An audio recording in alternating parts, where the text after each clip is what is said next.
Welcome to a new edition of the Neon Jazz interview series with rising jazz star and singer and songwriter Paloma Dineli Chesky. We caught up with her to talk about her new album Memory and her collective life in the music, billed as debuting a stunning collection of original songs, favorite classics, and a voice that could stop traffic. This New York-based polymath revealed her jazz-inflected acoustic side with 6 personal originals and 3 covers that are meaningful to her, some of which independently appear on YouTube as pop-driven versions. We covered this incredible story, start to finish. Enjoy this interview. Again, it's wonderful to meet you. Thank you so much for taking a minute out today. Thank you guys. I'm so happy to be here with you guys to talk to about the album. Before we get into Memory, I want to know first and foremost, 5 years ago, this pandemic was raging. So many things were happening. It was an odd time, especially for musicians. So how did you survive the pandemic of 2020, and how has it influenced what you do today in 2025, whether it's this project or anything else that's going on? Well, I think the pandemic was a moment of isolation for everybody, and it really was a time where you could just sit with yourself for hours and really just, focus on one thing. And then again, you're being isolated by your friends, your family. So it's kind of just, it was a really bizarre moment in time. Place that really kept me going during the pandemic was music. So that's actually when I started getting into production. I was writing every day just for hours and hours.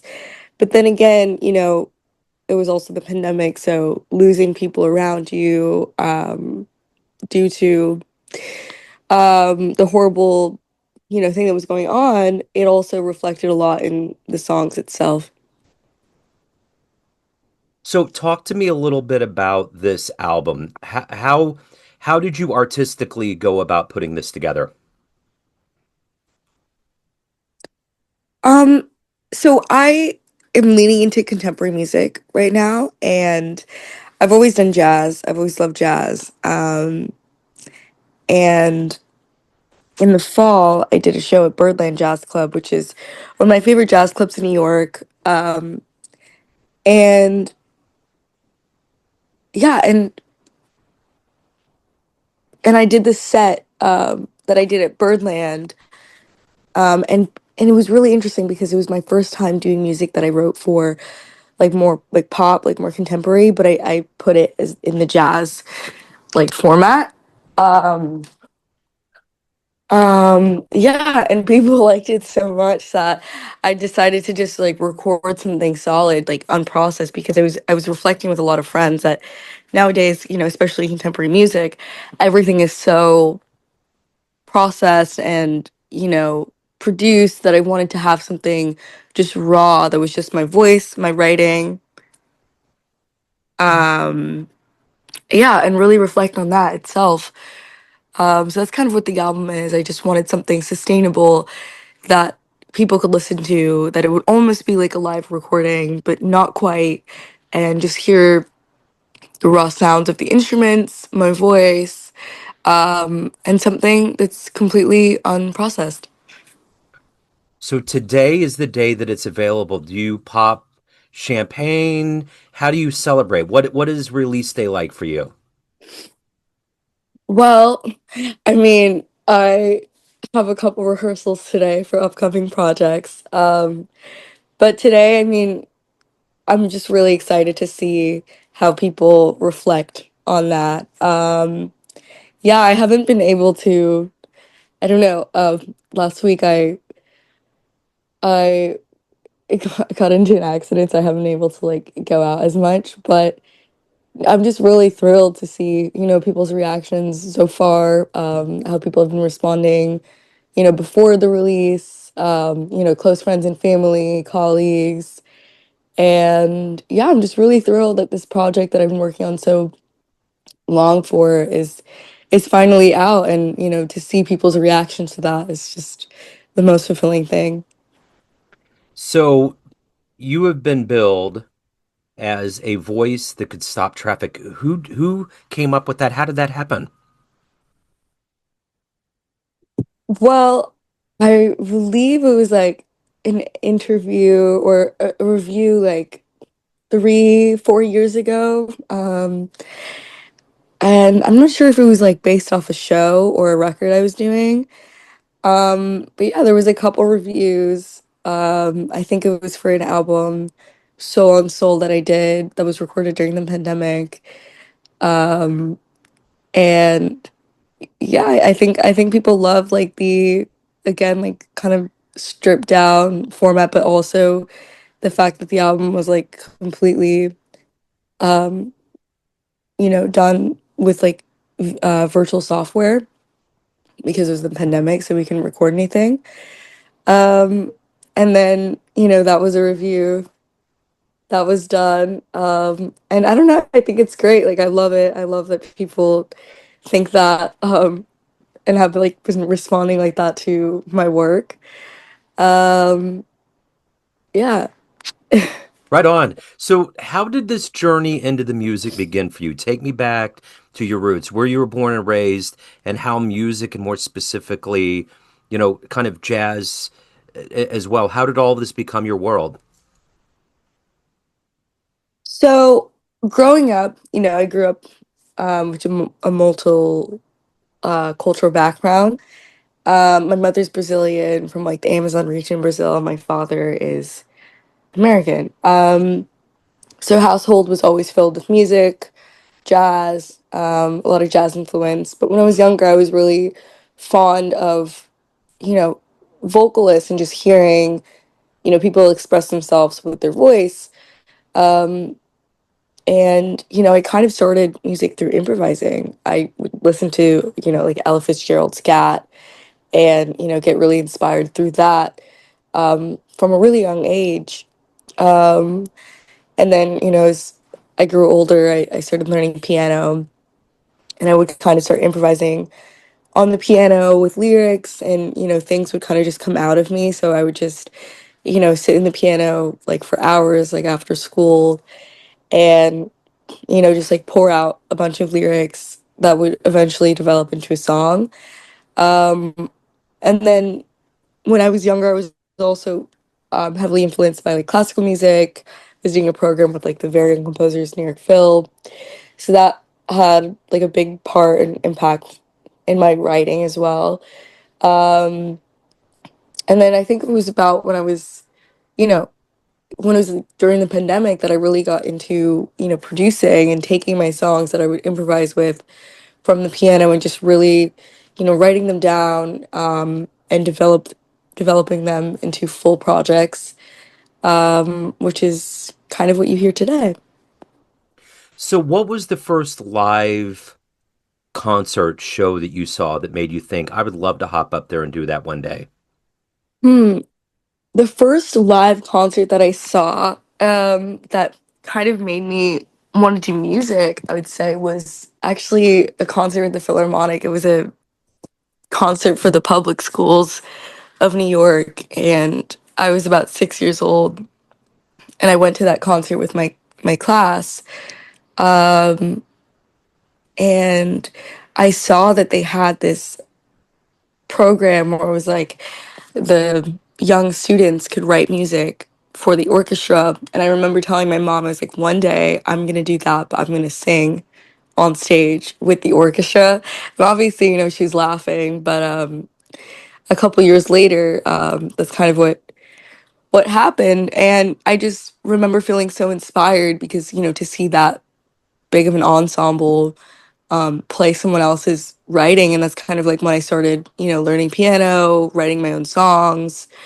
It was just so touching. And then, a couple years later, I started, listening to, local jazz, seeing, people perform live. And that really, had an impact as well because, you could see like, wow, like this dream that you have, it's actually really possible to do. And yeah, that just made me want to keep going and, do whatever it takes to make that dream of a young girl come to life. So, speaking of making it to that dream, what is the best part of being a professional musician? What gets you up every day? What do you love the best about it? I think it's like the storytelling aspect that, is really fun.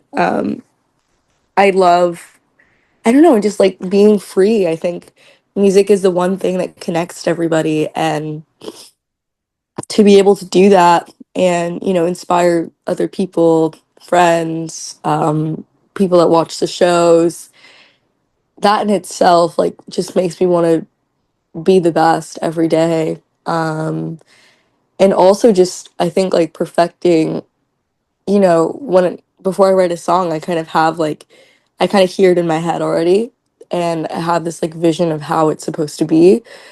Um, and as long as that is like accurate to kind of like what I heard before writing the song, then it's I'm completely fulfilled. Then it's all good. I just, that's kind of like what keeps me going. To get my songs exactly to how I wanted them since day one, and kind of you know inspiring others and putting my work out there.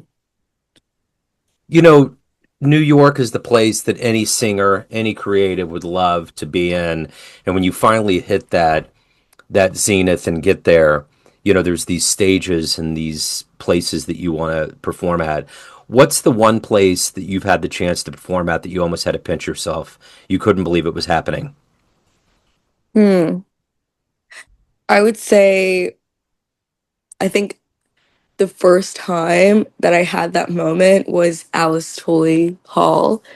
Um, and I was performing with a dancer that I idolized growing up. I wrote a song for her and her choreographer, to develop this piece.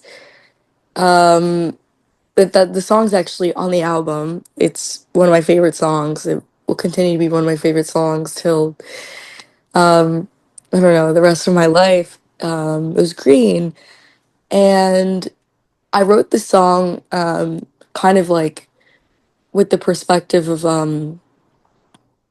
two sides of a situation, with the metaphor like green and blue. And yeah, and in that moment, I think, being on stage with somebody that I grew up reading about, um, I never thought in a million years that I'd be able to meet in person, and having this like intimate performance where she's dancing and I'm singing a song that means so much to me. Yeah, that for me was a kind of like unreal, surreal moment. And even looking at videos from that performance, it does not feel real. It kind of feels like a dream that I had a couple years back. But I will never forget that. It was definitely a full circle moment. So, why do you love jazz? Why do you love this art form that we call jazz? I love jazz because I feel like jazz has no rules and limits. I think jazz, you can be, you know, 100% yourself, and just free. I think it's the only, I wouldn't say only, but I think it's one of the forms of music that you can just improvise, and but still be in like a format, and kind of just have the stage to yourself, and really tell a story through that. Um, and it's also so timeless. I love that jazz has been around for so long and continues to bring people together. Um, yeah, So let me ask you this. If we got off this call and a time machine pulled up in front of your house and you could go anywhere in the history of time and see one jazz show with your own eyes, where would you go? I would see Ella for sure. Ella or Nina Simone, without a doubt. Yeah, I think I just think they're phenomenal. I mean, Ella's like, you know, the greatest singer there was, and I grew up listening to her. And Nina Simone as well, because her storytelling I think is so impactful, and that really inspires me with the piano and voice. So yeah, to definitely see them live would be a dream. So Yeah, if that was real, yeah, yeah, do that for sure. I would definitely do I would definitely do the Apollo show when she came out and she just wasn't sure what was going on and just blew the crowd away. That would be amazing. Um, Yeah, I yeah, know that would be really cool. I mean, such a young girl too at the yeah, time. yeah, for sure. Um, yeah. So let me ask you this. Everyone out there has a perception of you, family, friends, fans, everyone that you work with on the bandstand, but you run the show. What's your perception of you? Who do you think you are? Um, my perception of who I think I am, I mean, I don't know. I think that changes. Honestly, I think that changes like all the time. I mean, I know that I'm a creative person. I think um, I'm very determined um, to. I think I'm very headstrong and determined to kind of um, achieve all that I want to achieve. I think that's kind of like been something that I've kind of stuck by since like a really young age. And kind of just like sticking to that. I don't know. I think, yeah, I think, perception changes depending on like where you are and what kind of headspace you are at the time. But I know that I, have always been a creative individual and, tried to, tell a story. So what's coming up? If anybody wants to pick up a copy of the album that would benefit you the most, catch you live, any of the good business, where would they go? To get a copy of the album, Yes. all platforms. The album is actually out today on all platforms, which is really really fun. I don't think it's hit me yet that, today's the day that it's out for everyone to hear. And then soon I think I will be probably posting a link about, CDs that are available. I think people are getting back into that. So it'd be nice to actually be able to share more CDs with other people.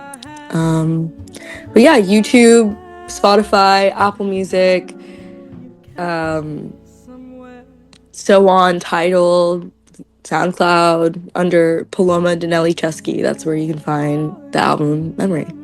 Okay, excellent. Paloma, this has been wonderful. Thank you for your story. Thank you for your time. Best of luck with everything. I appreciate it. Thank you so much. It's been a pleasure. Thanks for listening and tuning in to another Neon Jazz interview, where we give you a bit of insight into the finest players and minds in New York, Kansas City, and spots all over the world, giving fans all that jazz. And thanks to Paloma for swinging on by the show. If you want to hear more Neon Jazz interviews, you can find us on Spotify and Apple Podcasts. Subscribe to us at YouTube, and for everything Neon Jazz, go to the neonjazz.blogspot.com. Until next time, enjoy the jazz, my friends. My love is my love. Loosen up.